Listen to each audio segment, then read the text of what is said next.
Buongiorno, Riccardo Marchesan, Lei viene da? Toronto, Canada. I miei genitori venuti da qua, mia mamma è venuta da Marostica e mio papà è da Riese più Decima.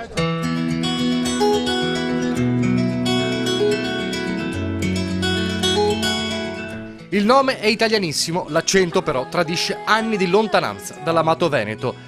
Riccardo e gli altri vengono dal Canada, ma la loro terra non l'hanno mai dimenticata. Molti di loro non l'avevano nemmeno mai vista perché il gruppo partito stamani da paesi in bicicletta per girare i luoghi più belli della regione è formato da figli di emigrati, non solo emigrati. Veneti partiti 30, 40 anni fa ed anche più per inseguire il sogno di una vita migliore.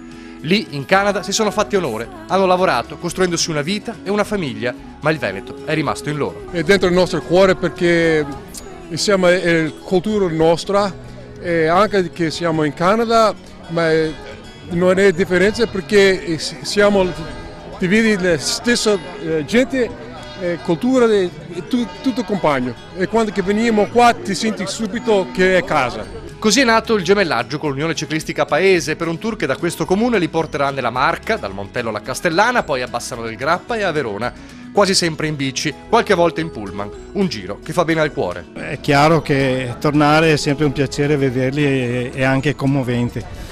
E speriamo che si trovino bene nella nostra comunità qui di paese. Perché se è vero che il Canada li ha adottati, le loro radici sono impossibili da estirpare. Mi immagino tante volte di venire qua a stare qua.